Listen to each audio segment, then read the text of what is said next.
Hey, good morning, good morning, good morning. This is More on the Road with Bernard Moore the third, presented to you by More and More Sports Management. Got a great show lined up for you today. Today is November the 27th, Saturday after Thanksgiving. So I hope everyone had a thankful holiday and was blessed and safe to get ready and sit back and work off some of the turkey, the dressing, all those good healthy meals that you had this past Thursday. I know that we got some leftovers that's gonna extend out this weekend. So get ready to eat some leftover Thanksgiving meals. But hey, much love to you guys. Be thankful for all that you have that you're able to see this Saturday morning, November the 27th. Again, this is More on the Road with Bernard Moore the third, presented to you by More and More Sports Management. Nothing but more is what we would do. Got a good show lined up for you today. So just sit back and enjoy. And while you're listening, do some exercise. Go ahead and work off that Thanksgiving dinner because I know that there was a lot of Thanksgiving dinner going on. So I know everyone is here to see this day. Be blessed.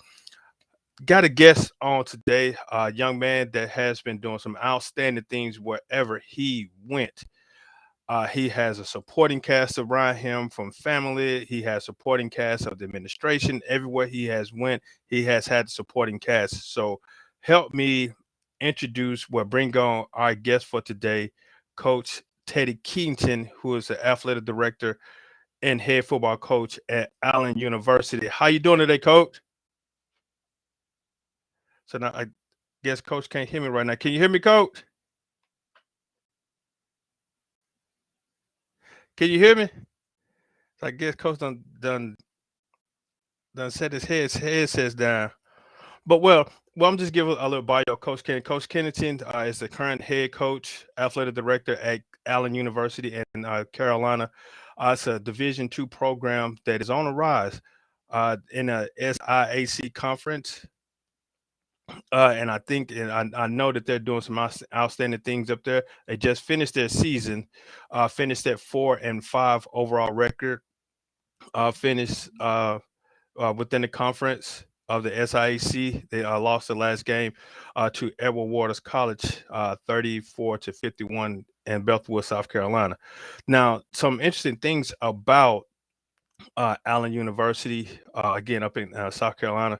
There's some things about Allen University that they just brought back the football program not too long ago, and they have made a great impact with them transitioning to Division II into the SIAC conference. They got you now, Coach. Can you That's hear it, me? Coach. Yes, I can hear you, Coach. Coach is out traveling on the road, so I know you may hear some scenery sounds of highways and byways. Coach is traveling back for celebrating Thanksgiving. How's everything been going, Coach? So I don't know if Coach can hear me too well. That's I know this sometime with this technology stuff, but hey, everything must go on. But first and foremost, I want to give a shout out to of a new client that we're bringing on up from a new client that we're bringing on called Heavenly Sweets Custom Cakes and Country Kitchen. I know we were just talking about Thanksgiving food, and now we're bringing in a new client called Heavenly Sweets Custom Cakes and Country Kitchen down in Brandon, Mississippi. So definitely check it out. You want some good fish, spaghetti, red beans and rice. I know I tried the red beans and rice and fish, and it was very good, as well as spaghetti. Tried that; it was very good. Down there with Regina Belton and Brandon, Mississippi. We're gonna have some more information about her throughout the show, talk about what she's doing down there in Brandon, Mississippi. So again, can you hear me, Coach? Can you hear me, Coach? You're dragging. I'm talking about really, really bad. I hear you, but you're like, it's really dragging. It's dragging. Okay, so I guess I need to speak. Do I need to slow down or You may speak have to leave, fast? you may have to log me off and log me back on. Okay, hold on one sec. So again, this is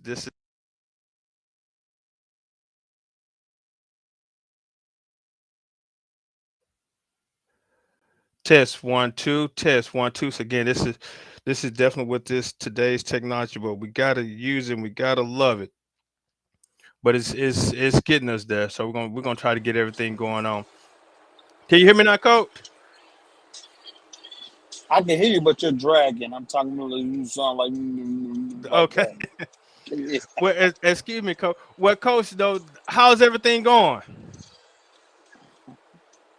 What you? I guess I I'm about couldn't to speak understand slowly. it.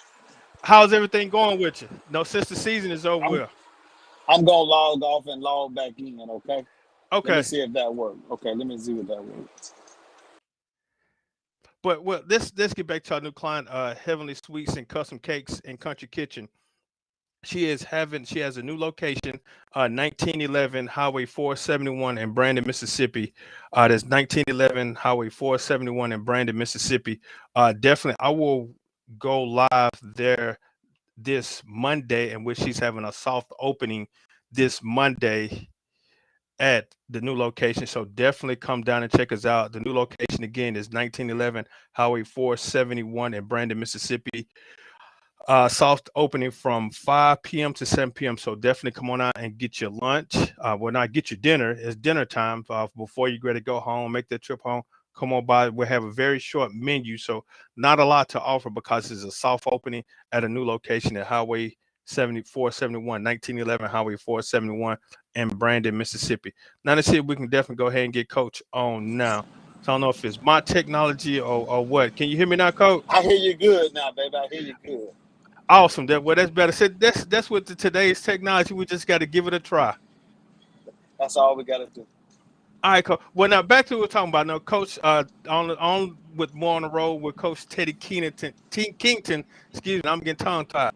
Of Allen University, the head football coach and athletic director there. Coach, how's everything going on since the season just finished this past Saturday, November the 13th, with the game against Edward Waters? How things are going so far? Oh, we're just now trying to regroup.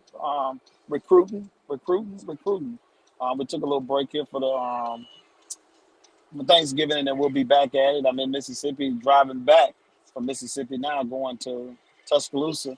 And on the way, well, I'll let my wife drive so I can look at some film of some guys who done sent me players, so I can get some feedback while I'm riding. Hey, well, that's the thing as a coach is you never off season. That's right. And this new recruiting cycle that they put out, pretty much a year-round recruiting. So you pretty much have to be at it and own it and be on top of kids. And sometimes if you snooze, you lose. You lose, good players out there because you're taking a break and everybody else is working. Yeah. Now, how is the recruitment? Is it difficult, or is it you can surplus with your Division II program, and like I said, you're in the Southeast. Well, no, with South Carolina, no, you have footprints in the Southeast. Is from Mississippi, Alabama, Florida, Georgia, South Carolina, and Louisiana and Tennessee. Has it been difficult for you recruiting at a Division II, competing against some powerful Division I programs as well as some powerful Division II programs? No, I think that it's about recruiting is about reputation. So if you have a great reputation out there and you've put some quality players on the field and moved them on in life, they graduated from you. A lot of coaches take heed to that. If you've been doing it a while, they send their kids to you because they know you're going to take care of them, and that's important. Is honing that relationship with coaches, players, administrators, and just along the way, just make sure you do what you're supposed to do and do the right thing. Now, I know with your background coming from you've been in Alabama, been in Georgia. Have you still have an established relationship? Because this coaching cycle it changes, just like the Mississippi weather. I know that you just leaving Mississippi. I know you don't know you preparing for cold weather, you preparing for hot weather, so it That's right. changes. With the coaching cycle changing the way it has, is that difficult with you as continue to establish a relationship, especially with high school and junior college coaches? Has it been a difficult task for and continue to establish relationship with different coaches? No, I think it's actually enhanced it a lot. A lot of people are more open to talk to you about football. As long as there's a player and he can play football, there's going to be opportunity for you to build a relationship, regardless of who the coach is. At the high school level, the college level, the whole nine, you just got to go in and just continue to build a relationship with whoever comes in new, and make sure you keep that relationship with the kid. I think the kid has a bigger role in his recruitment now than so back in the day. You had to exclusively go to the coach to get that kid. Nowadays, social media, the kid can promote himself and get himself seen by a lot of people by just posting on Twitter and any other social media sites that you're available on. They try to get their huddle out there, and that you start building a relationship with them. Sometimes you'll be halfway through the process before a coach even gets involved in it. Okay, now with the increase of social media attention, I know definitely. Oh, you kind of jumped ahead of one of the questions I wanted to ask. With the social media platform that is out there, where kids can go in and build their own profile, now with the increase of the usage of Huddle, where the kids can put their highlights on there, how has that helped you out with recruiting, as well as you're a Division II program that doesn't have the financial support to really get out there and recruit, to put a footprint in a lot of areas within where you want to recruit? How has social media made an impact or help you out recruiting wise? Well, I think social media helps you identify kids a lot faster. And now when you make trips, you don't make blank trips. You're just not showing up at somebody's school and just saying who you got. Basically, you know exactly where you want to go, what kids you want to see. You can develop a profile for them real quick. And now you're just trying to figure out who you need to talk to, who's the decision makers. I think social media has enhanced, and it also saved the budget of some colleges where you don't have to spend as much because you're not just making blank trips anymore. Yeah, and see that's the thing I know, especially with budgeting wise. Some universities they flood the budgeting and recruiting because traveling and going different places throughout the country.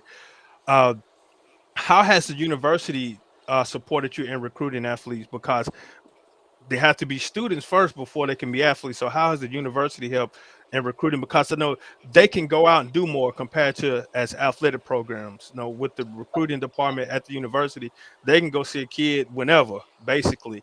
How has that helped you out a whole lot? I think the university has supported me in recruiting my efforts. I think every university puts a lot of efforts and resources into recruiting because remember, without no students, we don't have a school. So I think it's important that any structure you have, recruiting is going to be the main thing that's going to keep a program sustainable, the whole nine. So my university has done Allen, Dr. McNeely, the bishop, everybody that's involved here has made a real good push to make sure that we have the things that we need. May not have all we want, but we got everything we need.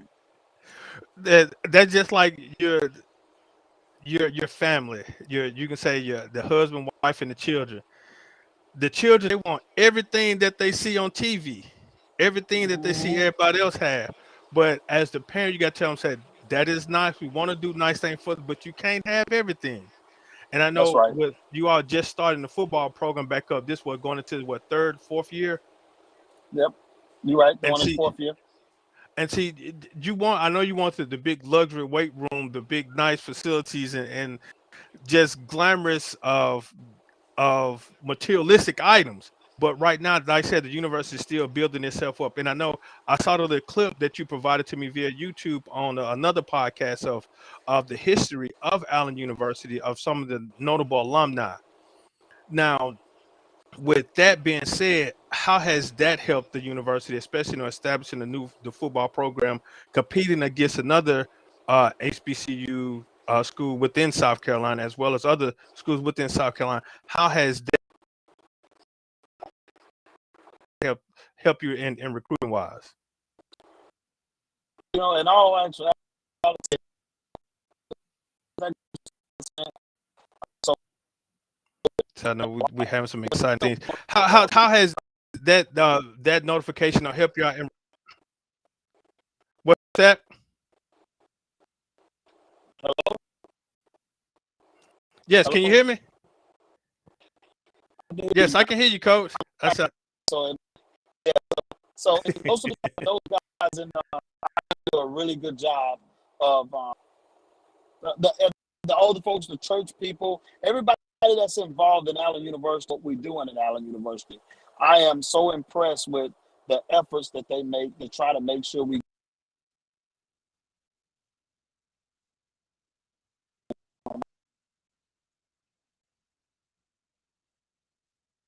really impressed.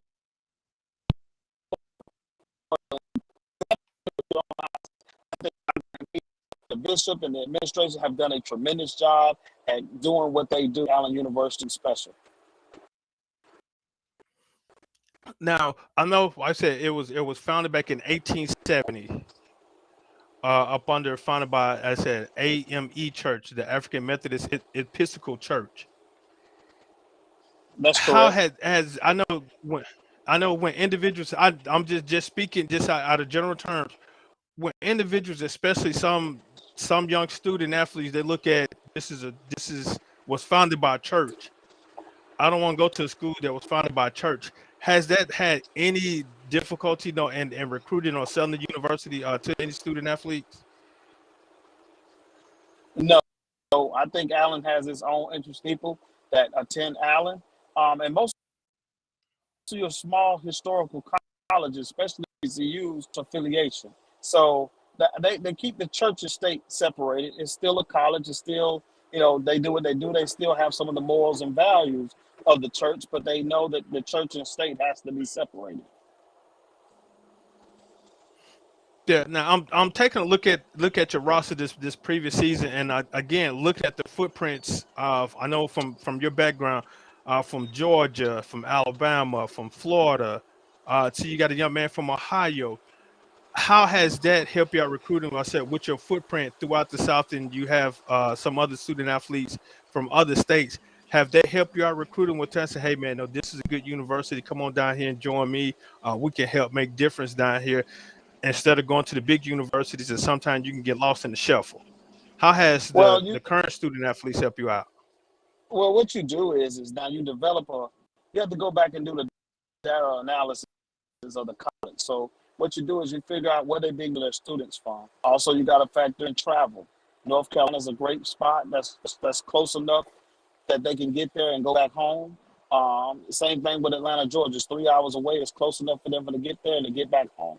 And in Florida, it's only 6 hours away from the middle of Florida to South Carolina, all the way up 95. That's 6 hours. So you always want to plan in the radius to see how much would it take for a kid to get there and how long would it take for him to get back home. And then that kind of establishes guys who's going to come in and they're going to, go out and tell everybody about the program. So when I bring kids on campus, I don't spend as much time talking to them.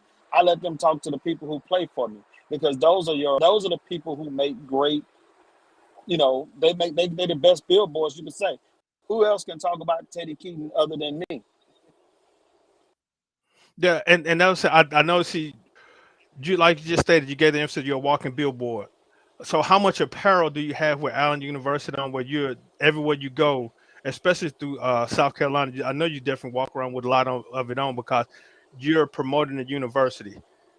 There's no Do that doubt support about you it. got? Yeah, I always got a shirt, a hat. I always got a sweater. We got all kind of polos that we wear. All this stuff is big. That stuff that's walking billboard. When they see that AU, we want it to be branded. We want it to be a household name. We want somebody to have a conversation to us about where is that located at. That opens the door for a conversation, and then now you establish a relationship. Or somebody say, "I met this guy in the store who was the coach of Allen University. You need to call him up and go up there and see if you can play football up there." Now, with that being said, sometimes I know you have students that you can't control the student life, especially student athletes. You want them to have fun, enjoy their college life. How That's right. how have you now? I'm trying to figure. No, I'm trying to figure out how can I word this. How have you handled any situation where your student athletes should go out and you said you want you to enjoy college life, go to parties, no, and have fun, but you want you to be disciplined enough not to do anything, outside of what Allen University stands for. What I'm building as a football program, as a coach, what I'm and trying to instill in you to be productive individuals in the community. What type of ways are you controlling that where you still want the kids to go out and have fun, but you want them to have good fun? Well, you can't control it. It takes a tremendous amount of self discipline for a young man when he goes off to college. He's 18 to 24 years old. Come on, we all been there before. He has no mom at home, nobody to tell him when to get up and go where he got to go. So we have to establish boundaries. We have to establish rules. And when we set those rules, we have to enforce them. So most of the kids know the rules. And when you have them, they follow them. And if they break them, it's different tiers and different steps to, discipline a kid, and you try not to take it to the point where you want it to be where every time something is the death penalty. Sometimes we all make mistakes. We all do something wrong. So we try to figure out how bad we want to, what do we need to do to correct the behavior and not kill the kid. Now, with this, I don't know if we talked earlier about in reference to social media and it has helped in recruiting. When you're recruiting an athlete, a student athlete, you see him on social media, you like what he's doing. He or she, I'm gonna use females as well because you're assistant athletic director, so you got to help recruit for other sports as well. When you see looking on social media, see he or she there on social media, they're promoting themselves for academic achievement as well as their athletic ability. However, we know social media sometimes people would tag us into certain things that definitely not strongly associated with us. How does that kind of turn you off when you see something negative that someone tagged one of the student athlete that you're attempting to recruit? Does that turn you off from them? Because if they come in and support it, does that turn you off from the student athlete, or you have to really sit down and talk with them in reference to that?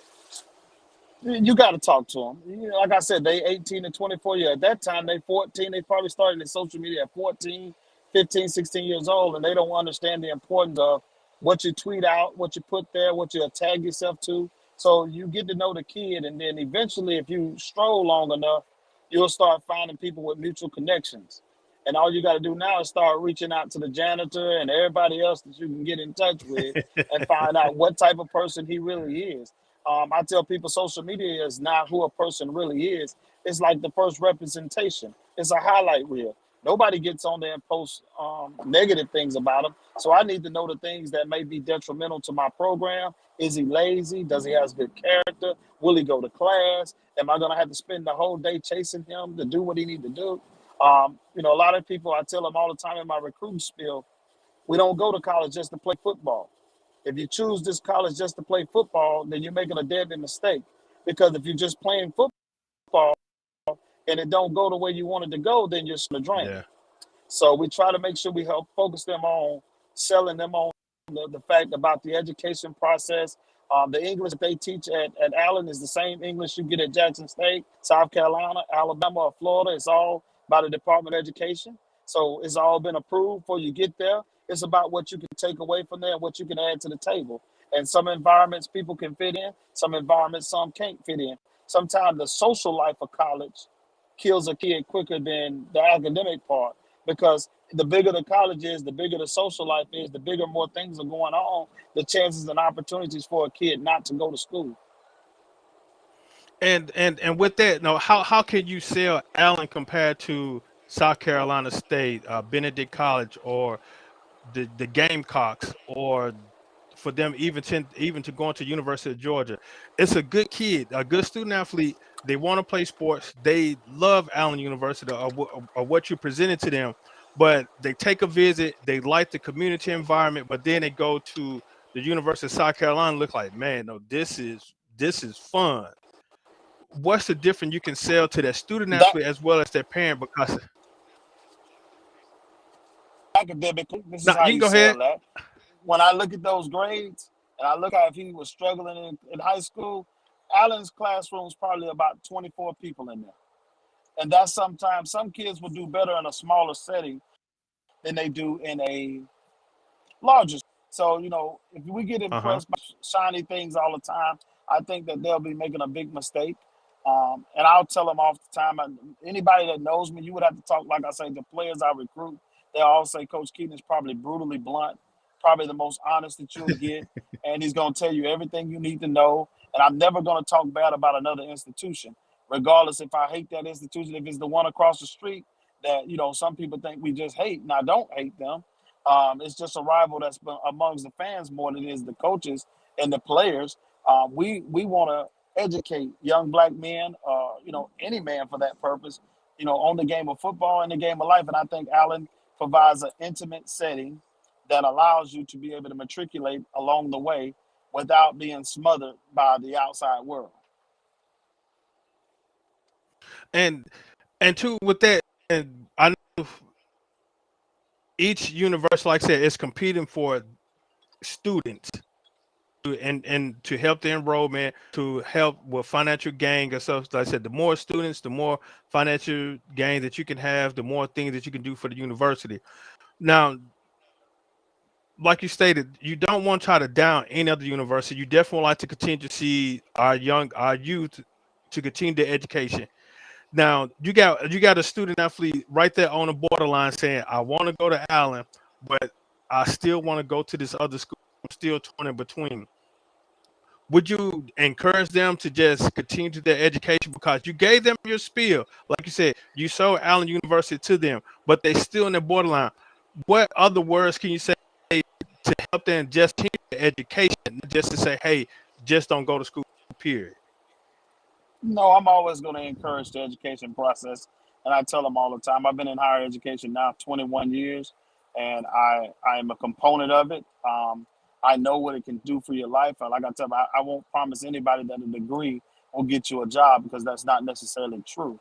But the hustle in you, and the competitive you get from team sports, and the be able to work together, play together, do what they need to do, it teaches them teamwork skills. It teaches them how to get up in the morning to go to a job.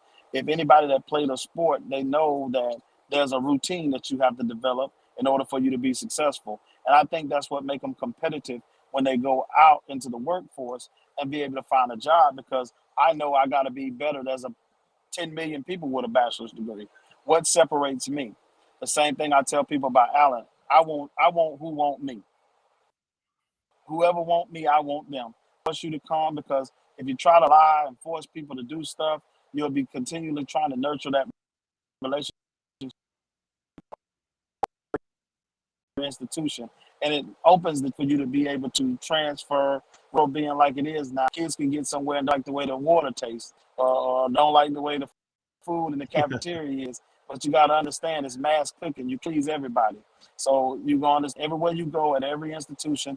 There's something wrong. I guarantee if you 5 people from Tougaloo, 5 people from Jackson State, we will find something to complain about. So I always try to stay positive and let them know that, look, this is your opportunity to be able to advance yourself in life. Do not get caught up on the shiny things and the little things that don't matter. Yes.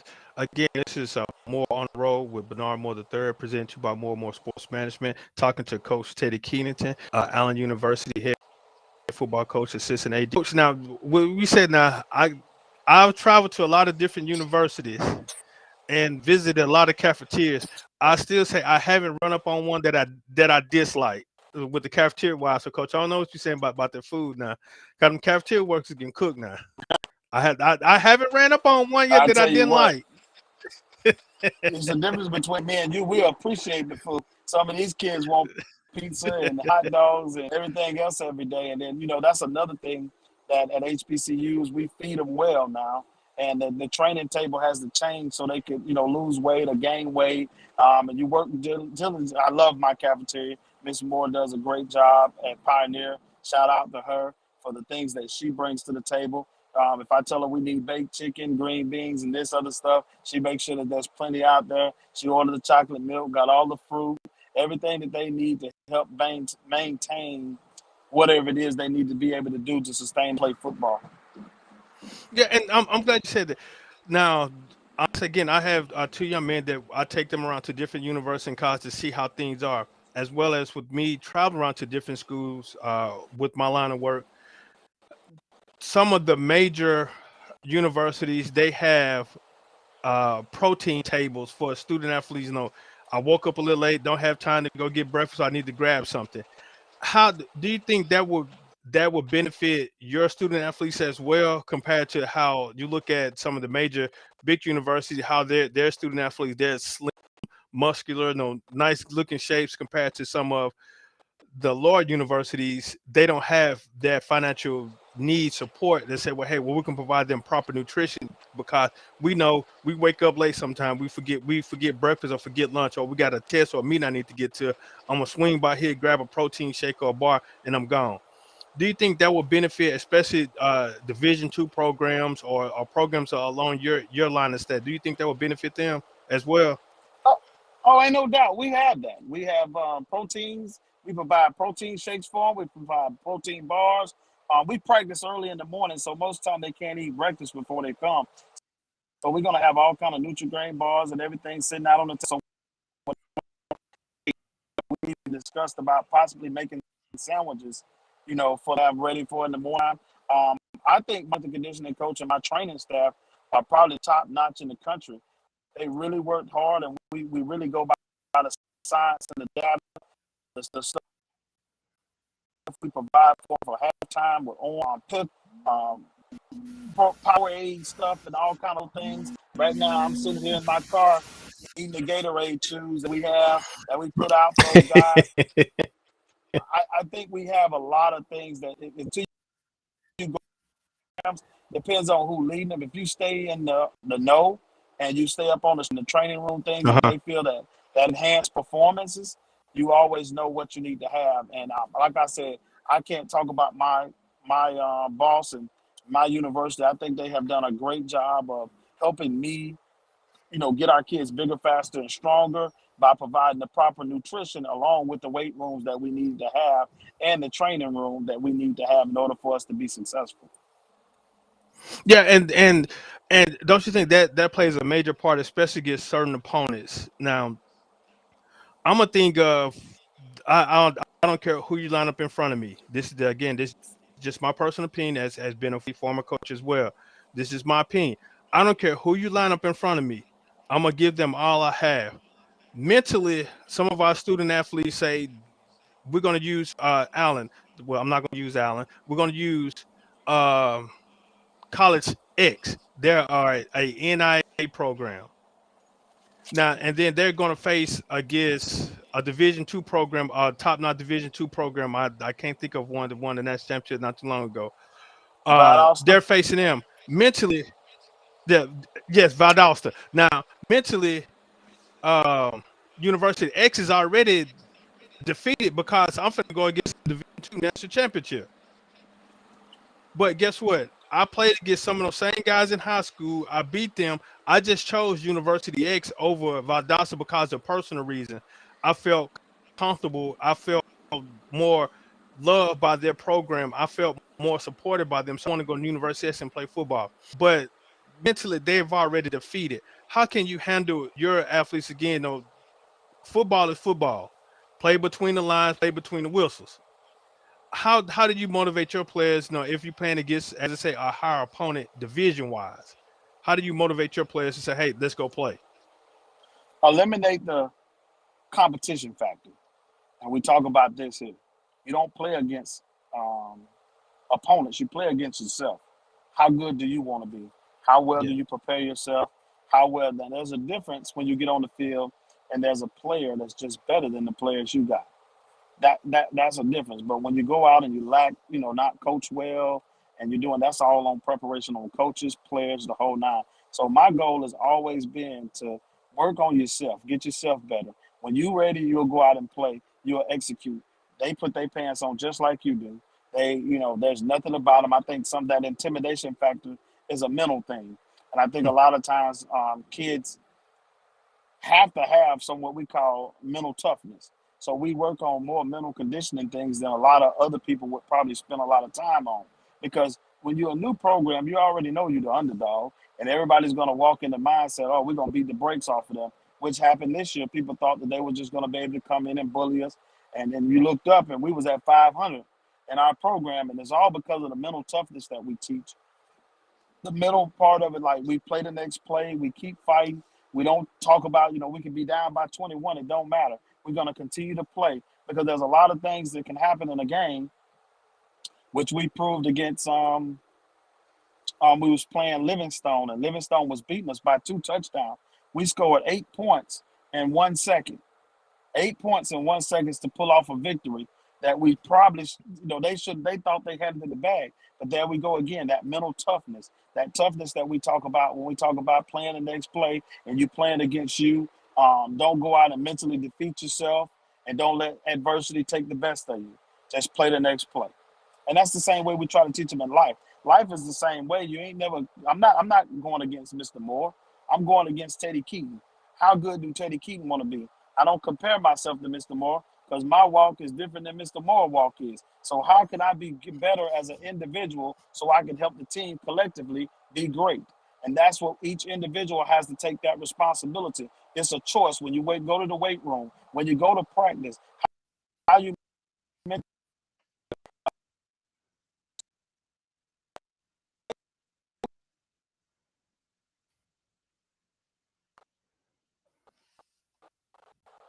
This I remember though, speaking of that Livingstone game, that was a home game. You guys won 34-32. No, go ahead, coach. I'm here. Okay, No, no, now no. so, no, speaking about the Livingstone games, you guys won 34-32. How did that motivate the guys and to continue throughout the season to never give up? Just because, like I said, you down. If there's still some seconds and time on the game, anything can happen. That's why I'm telling you about anything can happen in the world of sports, because never give up just because you're down a few points. If there's still time, anything can happen. There's no doubt about it. I don't know if it was motivation. I told you we preach this all the time. Play the next play. Keep, and even if you're down by 20, we keep playing. Keep going and whistling. We're fine.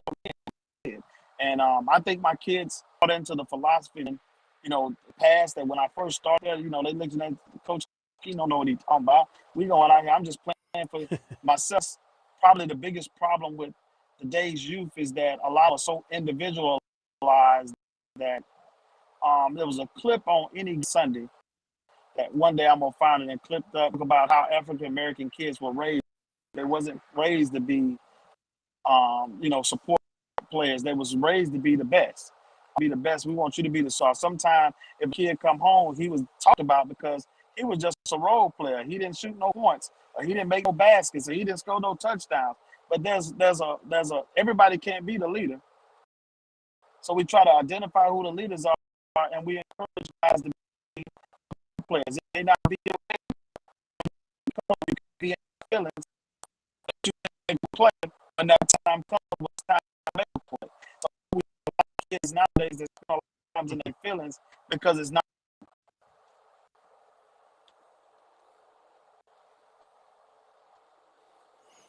And yeah, I know any given Sunday was one of my favorite. I enjoy. I sit there and watch it over and over and over and over again. I like any Sunday and the role, especially if I played in. How you see the role that he played in? He felt in college he was a good athlete. Just based on what would just he was a good athlete. Got drafted, then they tried to he's uncomfortable, and then once he finally got to a team and he felt that he was put in a position to make a difference, and then he had to get knocked back to his senses to say, hey, I need to be a team player so that we can continue. The game is not just about me, it's about the team.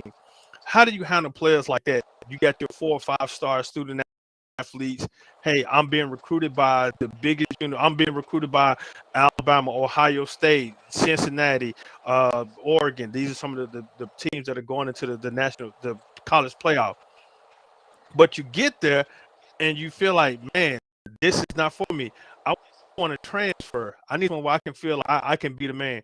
But then they come to you and say, Coach, I like what you're doing, but I want to be the man. I want everything to run me. They basically saying they want to be the head coach. How do you handle players like that, Coach?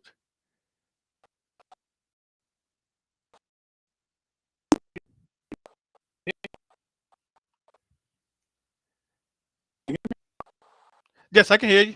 Mr. Moore. Yes, I can hear Okay, you. it's the same as anybody. You got to treat them all the same. That's what I'm able to do. And kids that have to wait their turn. You teach that when you get there, and some of them won't wait their turn. That's why. But I think the biggest thing is you gotta teach them. You just teach them the way that if they can't wait, then maybe this is not for them, because a lot of kids you be great in high school, but when you college, there's out there. Yes.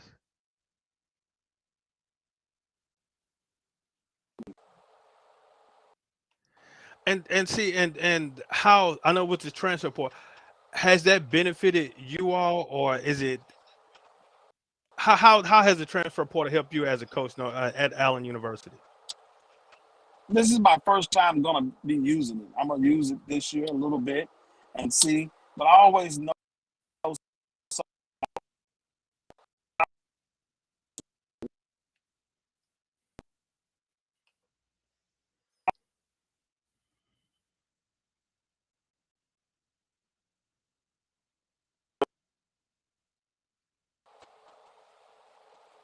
And now You and follow what with I'm that, saying?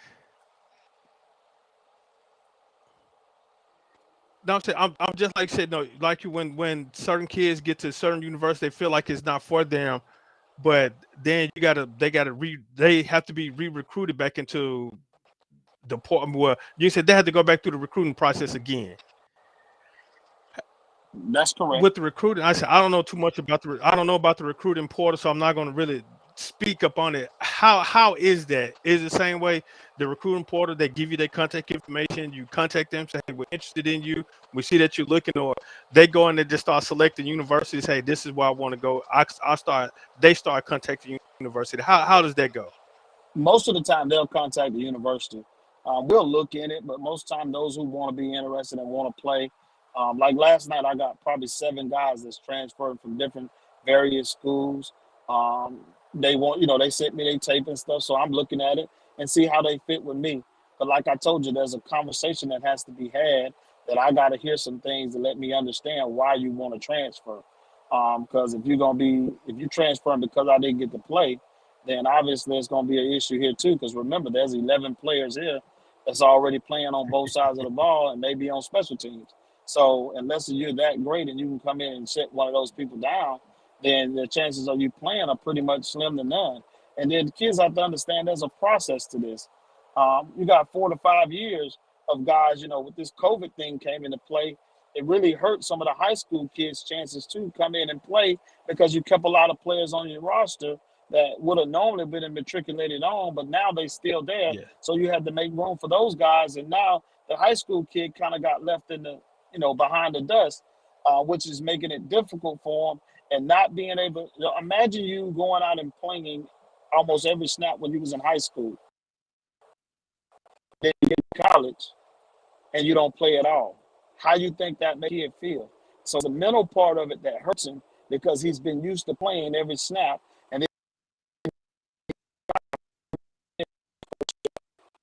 his second year. Now, and that goes back to like I said, you definitely got to sell the university, the program, as well as let them know, hey, you're gonna have to wait your. I mean, well, not saying wait your turn. You just gonna have to come in and basically earn it. It's not saying don't When just you think because again, I play. I played every down. I played every play. I was going back. I never left the field until it was halftime, or even it was the only time I left the field was halftime or at the end of the game. But now you come in saying correct. I got to sit down. Nah, coach, I don't want to come here. Well, I tell them in the recruiting process, playing in front, I feel about them, and this is where you would fit in at right now, and letting you beat somebody out. And I think it's important to be very honest up front with a young man so that he'll know in a situation what he's bringing himself into. Because if you don't, like I said, you'll be living on a lie, and then they'll be blaming you in the streets, and that kills relationships with coaches, with other players, teammates. As I started the conversation out, I alluded that your players are your biggest people that's going to be walking billboards. Every player is not going to always have something positive to say because each individual has his own feelings about his situation. But the one thing they all know about me is that I'm going to treat you fair. I'm going to give you the opportunity that you deserve. And if I see another guy's not making plays, I'm going to try to get you in the game. I don't care if you're a freshman or you're a fifth-year graduate program guy. I need guys that's going to win. We're not here to make friends. We're here to compete, get a job done, and win. And I think that's what's made me so successful over the years is that when I walk in a room, not as nobody else. I don't go in representing nobody else. I'm Teddy Keaton. This is who I am today. This is who I'll be tomorrow, and this is who I'll be next week. And as long as you can feel comfortable in your skin when you're telling them what you're telling them, they'll sense the genuine. As you know, the young folks say it's vibes. We call it energy back in the day. If I know the energy is not there and I see his body language is bad, or he's looking at me like, oh, I'm confused, then I'm gonna be like, look, we need to let's revisit this conversation again. All right. Well, now, coach, let's step away from sport for a few moments. Allen University. How do you sell Allen University to the family as well as the student? I'm not gonna say student athlete, the student aspect of how do you sell Allen University to the individual that you're speaking with? I want to Could you hear me, coach? Can you hear me, coach? I hear you. Coach, how do you sell Allen University to your?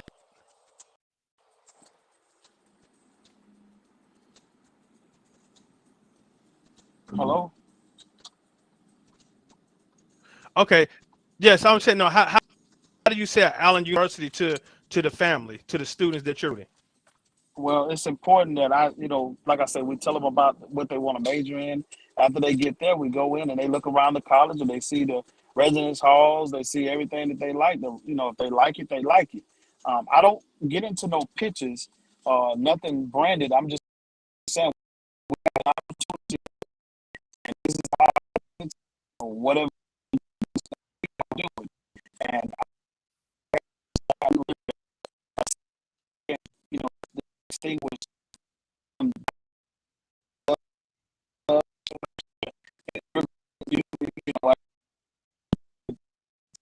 was working in my favor. I really have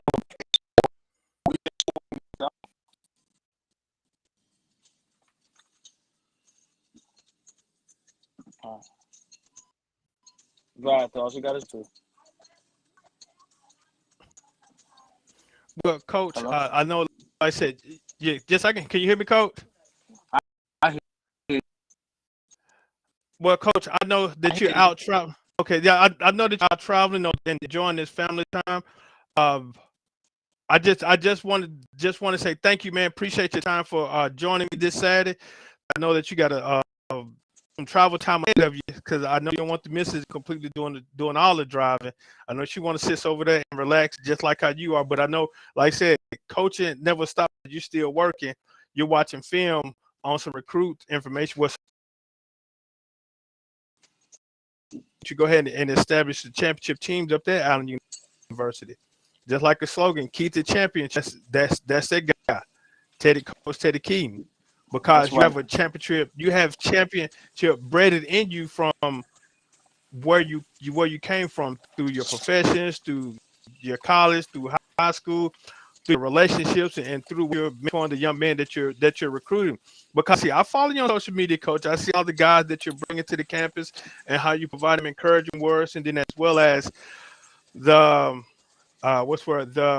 the surveys that you're providing to them because of them, the compliments that they give you as well as that Allen. So, coach, kudos to you, and we're definitely, if anything that we can definitely do to help, to get some student athletes up there, I definitely will send some your way because me personally, I would still like education, even though I'm a Jacksonian from D.I. Love to continue doesn't offer what they want. I send them up the valley. Say, hey, I still want you to continue your education, regardless of wherever you go, because I don't want you to go without an education. So, coach, again, man, I really appreciate your time. Spending this Saturday morning with me. But I know you can go spend some more time with your family. Y'all safe travels. Be safe. And anything that I can be able to assist with, you know how to reach me. Is there anything else you want to say, coach, before we let you go? Thank you. It's going in and out, but I appreciate everything. And send them on. We need all the students we can get. Oh, I probably got a few in my back pocket right now. I'm gonna definitely send you away. I just got to get information on them. I appreciate it. Thank y'all. Y'all have a great We in day. this together, coach. All right, I appreciate you. All right. no problem, coach. So again, we was talking with Coach Teddy Kington, Allen University head football coach, assistant athletic director up in Columbia, South Carolina. I said, man, he's doing some good things up there. No, they're in Division II, the SIAC conference. He built the program up from scratch. They had football. They discontinued it. Now they brought it back. But hey, though, Coach, I wish you well up there. No, I know that he's doing some outstanding things up there at Allen University in South Carolina. If you like more information about the athletic program, you can go to www.auyellowjackets.com. That's auyellowjackets.com. They're the Allen University Yellow Jackets up in Columbia, South Carolina. Definitely go check them out. No, they're doing some interesting things up in Allen University. You can check them out on social media at Allen, ALLENUNIV. I think that's Twitter at uh that's the university, but their Twitter athletics is AU Yellow Jackets at AU Yellow Jackets. Check them out. No, they got some interesting things going on up there. AUYellowJackets.com is their website. Again, this is Bernard Moore III with More on the Road, presented to you by More and More Sports Management. Nothing but more. Again, I want to give a shout out to uh, a new client that we're bringing on, Heavenly Sweets Custom Cakes and Country Kitchen, Highway. I'm giving the address incorrectly. 1911 Highway 471, Brandon, Mississippi. You can contact the owner, Miss Regina Belton, at 601-291-1179. I will be there Monday at 1911 Highway 471 in Brandon, Mississippi, from 5 to 7. She's having a soft open, very small menu, short menu. Again, just a soft open before they have the grand opening. So definitely come on down and check it out. That will be Monday, November the 29th at 1911 Highway 471, Brandon, Mississippi. Heavenly Sweet Custom Cakes and Country Kitchen. You can check them out on their website, heavenlysweets.com. That's HEAVENLYSWEETZ.com. Check them out. You can locate them on social media as well as Heavenly Sweets Custom Cakes and Kitchen. Definitely check them out. Got a nice menu. So again, I have some fish, some spaghetti, as well as some red beans. The things that we did selected were good. Now, just kind of transition to something new. This is something new that I'm finna start here with More on the Road. Again, this is More on the Road with Bernard Moore III, presented to you by More and More Sports Management. Nothing but more.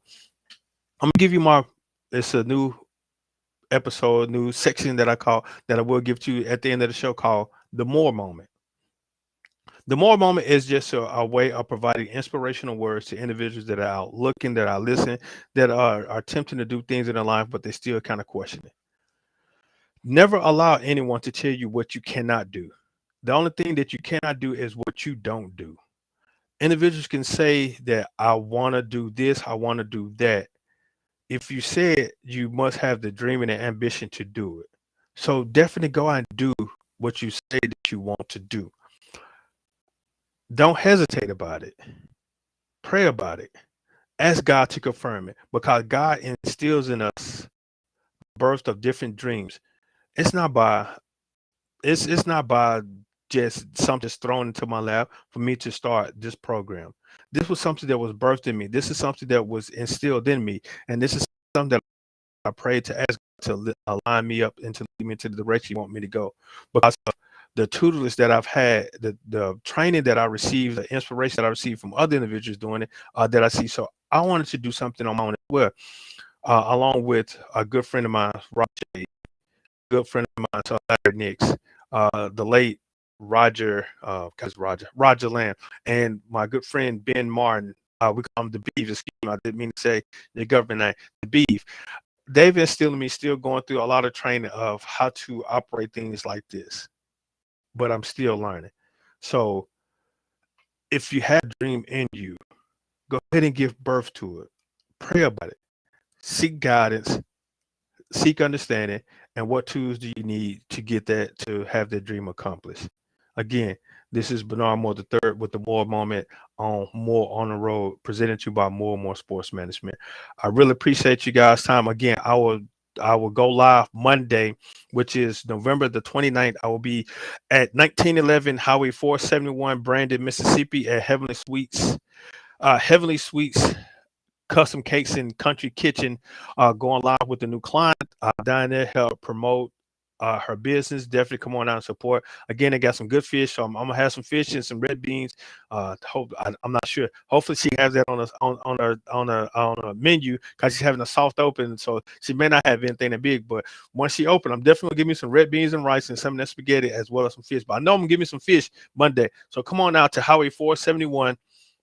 1911 Highway 471, Brandon, Mississippi, for a soft opening of Heavenly Sweets, Custom Cakes and Country Kitchen in Brandon, Mississippi. For more information, 601-291-1179, 601-291-1179. Definitely want to get in touch with Regina Belton in reference to the kitchen. Definitely come on out, get something to eat, because I know that I'm definitely going to have something to eat when I go down there. Now, again, this is me signing off. I really appreciate you guys. Much love to you. Check with y'all Monday from 5. I don't know how long I'm gonna be. I know I'm gonna be there starting at 5 because of a soft opening in Brandon, Mississippi. 1911 Highway 471, Brandon, Mississippi. Be there at 5 o'clock, 5 to 7. Come by, stop by and get your dinner. Again, it's a soft opening, nothing major. It's gonna be soft opening, small menu. So definitely come on out. Get your bite to eat. Again, this is Bernard Moore the third with More on the Road, presented to you by More and More Sports Management. Definitely, nothing but more is our slogan, where we provide you with nothing but more. Come on out, join us Monday, Highway 471, 5 p.m. 1 + 1 = deuces.